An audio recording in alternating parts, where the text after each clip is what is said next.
What's going on, everybody? King of Dragons 5000 here, coming at you with another figure review. Today we'll be having a look at the Star Wars Black Series Sargent Jyn Erso on Eadu. Eadu, I don't know how to pronounce that planet yet. Haven't seen the movie. It's not out at the time I'm making this video. But here we do have the Kmart Exclusive Sargent Jyn in hand.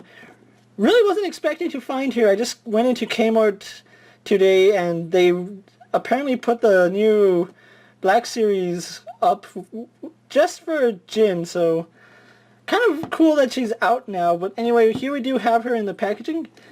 On the side we do have Sargent Jyn, I don't know why I want to say J, Jyn Erso. And then on the side we also have the Sargent. I don't know why it doesn't say Jyn, but anyway. On the back we do have a little read-up of Jyn. It says, a highly skilled soldier in the Rebel Alliance, Jyn Erso is an impetuous, defiant warrior eager to bring the battle to the Empire. Jyn has little patience for debate within the Alliance High Command, enough so that she takes matters into her own hands. Really glad I found her. You can see she is wearing her raincoat. But what I'm going to do now is take a little break, get her open up and out of the packaging, then we'll go on to the rest of her review. So sit tight, everyone. So here we have Jyn Erso posing out of the packaging. Before we get onto the figure, let's actually show off her accessories. Moving her off to the side, we'll actually show off the biggest accessory first, and that being her display stand. Being a Kmart exclusive, she does come with a display stand. And a really nice display stand at that too. You can see all the nice detailing. It's painted really well. The rock formation's really cool.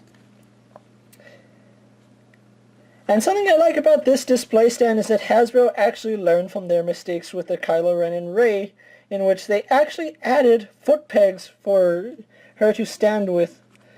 As you can see, there's a peg. Well, I'm not sure if you can see it, but there is a peg right there. And you just place your foot on it like so. You bend her knee a little. Careful not to warp the knee. That is something you don't want to do. Peg in the other knee, and there we have Jyn standing on her display stand. So that's pretty cool. And it's a nice secure fit. She's not going to flop around or tumble on anything. Those peg holes make a huge difference. Okay, moving that off to the side, we also do have her blaster rifle. Well, not her blaster rifle, it's a stormtrooper's blaster rifle. Really nice detail on this blaster. I believe it's an E11 blaster rifle. Really cool accessory.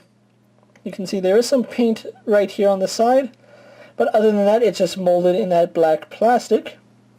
So that's pretty cool. And she does hold it in her right hand. The only problem is she doesn't hold it with the best of grip, so you can see it's already falling out. So that's a little unfortunate. No, she doesn't even have a gripping hand or trigger finger on this side, but she actually holds it pretty well in this hand. That's pretty interesting. But besides this blaster, she also does come with her sidearm right here, which you can actually untab the strap and pull it out.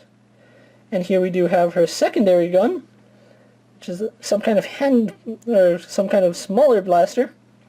I don't know what the name of it is because I have never seen this in Star Wars. But it's a pretty cool accessory. It is molded in black and painted with silver, I believe. And this one does fit into her hand a little better than the Stormtrooper blaster. As you can see, it doesn't move around or flop around as much, so that's actually a good thing. And if you don't want to display her with that, you can always holster it back into her side holster right here. Take the little clip and tab it in. Her final accessory is this canister of some kind. I don't know if it's a canister or some kind of thermal detonator, but it looks really cool. I'm guessing it is a thermal charge because she can hold it in this hand, so I would imagine that it is a thermal detonator and not like a flashlight or anything, but that's pretty cool. And you can see there is a little hook right here on the side, and you just loop it in. And now she's pretty much holding all but her blaster rifle, which you can easily store that in her hand and have her hold it with both hands if you really wish. So really cool. I do like that feature. Let's get these accessories off. So we can go on to one little feature that she has, and it is a little feature. This breathing apparatus, when I originally saw it, I thought it was sculpted onto her jacket. It's actually not. It's a free-floating piece that you can actually put on her face. As you can see, you just slide it over her mouth and nose. Take the straps. Let's see if I can't do this on camera. You take the straps and slide it over her helmet, which I'm actually having a harder time doing this. Let's see why that doesn't help. Yes, move her head down, slide it onto her helmet. And there we have her with the breathing apparatus on, which is pretty cool. Let's tilt her head back so it fits on a little better. And it does have this little canister right here. It is a free-floating piece, so that's pretty interesting, but it does sit nicely behind the coat. As you can see, it's not going to go anywhere if you have it posed behind the coat. Really nice feature. It does hinder her head movement a little bit. Let's go on to her articulation, or her details first before we go on to her articulation. You can see she is wearing that really nice helmet. Really good likeness to the actress. It's like a soft likeness. It's not exactly right, but from certain angles you can tell it is her, so that's pretty cool. You can see the breathing apparatus. I don't know what that is, but it looks cool. Really nice wash effect throughout her coat. The hood is permanently affixed. Her coat is a rubber overlay, so it does allow for some articulation, but not much because it is a thicker plastic. Her side holster is a softer plastic, and it does wrap around the leg, so that is a free-floating piece, so it's not sculpted on. And then we get down to her boots, which just have that buckle painted on, which is pretty good detailing. Moving the camera back out so we can go on to her articulation. She has a ball jointed head. She can look up, down, left and right. Moves pretty good on that ball joint. Not the best, but moves pretty well. Arms on a ball joint go out, do a full 360, not at all hindered by the jacket. She does bend and spin at the elbow. With this wrist you do get a vertical hinge up and down as well as a swivel. And with this hinge you have a horizontal hinge which moves in and out as well as swivel. And she does have a torso joint, but like I said, this is a harder, thicker plastic, so it's not going to move all too well. She does have, I believe, a waist swivel. It does look like a waist swivel, might be a mid-torso cut. I can't tell because the jacket is pretty thick and it's non-removable. But legs do go forward, back, and out. Swivel at the thigh. She's double jointed in the knee.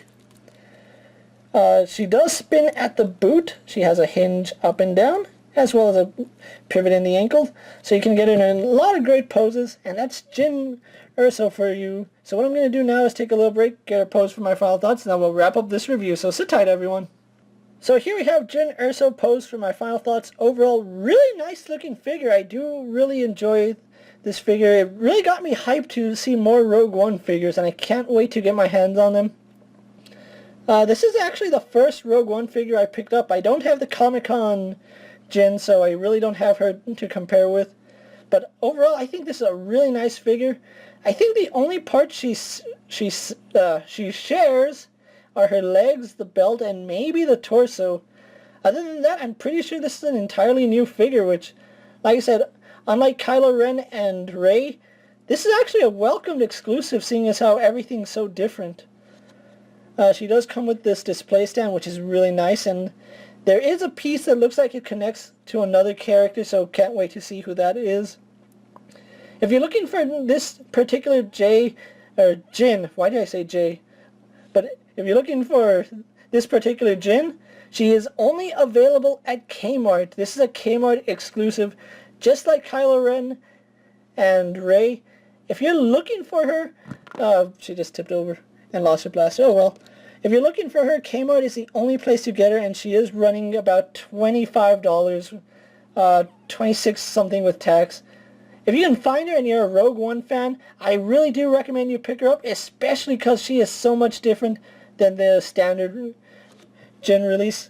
And with that being said, this is King Dragons 5000 saying don't forget to like this video, leave a comment, subscribe to my channel, go check out all my other Star Wars Black Series reviews as well as all my other action figure reviews, and I'll see you guys later. Take care, everyone. My dream